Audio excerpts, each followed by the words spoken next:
Happy Sista, écoute-moi bien. Toutes les femmes qui attendent ne sont pas patientes. Et tous les hommes qui demandent du temps ne sont pas forcément sérieux. Il existe une énorme différence entre attendre dans un processus et rester bloqué dans une relation qui ne va nulle part. Beaucoup de femmes souffrent aujourd'hui non pas parce qu'elles ont été impatientes, mais parce qu'elles ont confondu patience et absence de direction. Laisse-moi t'expliquer. 1. La patience a besoin d'une vision. Imagine un homme qui te dit « Donne-moi du temps ». Très bien. Mais du temps, pourquoi? Pour construire quoi? Pour aller où? Dans combien de temps? Quels sont les objectifs? Quels sont les engagements? Une personne sérieuse peut ne pas être prête immédiatement au mariage, mais une personne sérieuse sait expliquer où elle va. La Bible dit « Écris la vision et grave-la sur des tables ». Habakkuk 2, le verset 2. Là où il n'y a pas de vision, il y a de la confusion. 2. Une relation saine avance par étapes. Un homme mature ne promet pas seulement, il avance. Il pose des actes. Il présente un plan. Il parle de son projet de vie. Il t'intègre progressivement dans sa vision. Il ne te laisse pas dans le brouillard pendant des années en te demandant simplement d'attendre. Car l'amour biblique n'est pas seulement un sentiment. C'est aussi la responsabilité. 3. Les actes donnent de la crédibilité aux paroles. Un homme peut dire « je veux t'épouser ». Mais la vraie question est « que fait-il concrètement » Cherche-t-il à mieux te connaître? Parle-t-il d'avenir?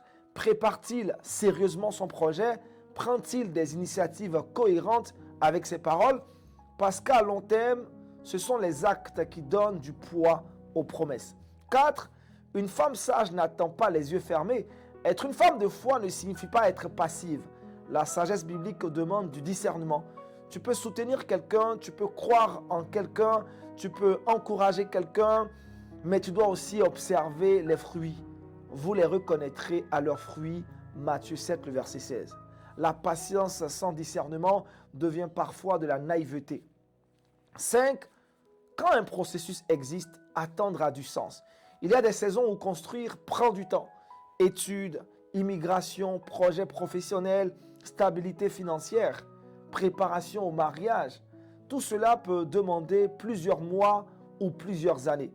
Mais lorsqu'il existe une vision claire, une communication honnête et des actions cohérentes, la patience devient un investissement parce que chacun sait où il va. 6. Quand rien n'avance, il faut se poser les bonnes questions.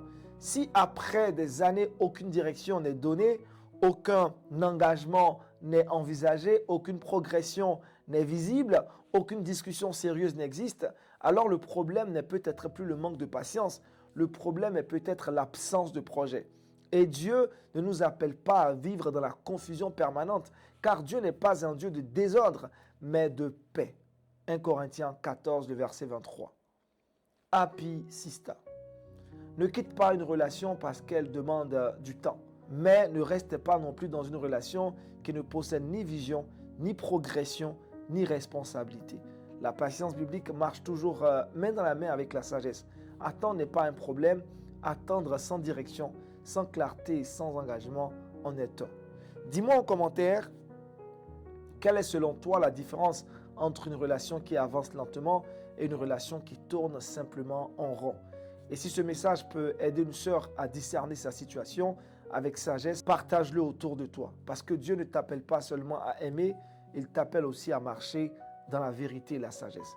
Et si tu es à Montréal, à Québec, je t'invite à notre masterclass, notre conférence en présentiel. C'est pour le samedi 1er août 2026. Prends ton passe maintenant. Les détails de cette conférence sont dans les commentaires. Inscris-toi, je serai très heureux de te voir et de te recevoir. Shalom Happy Sista et n'oublie pas, Papa God n'est pas du tout méchant. Shalom.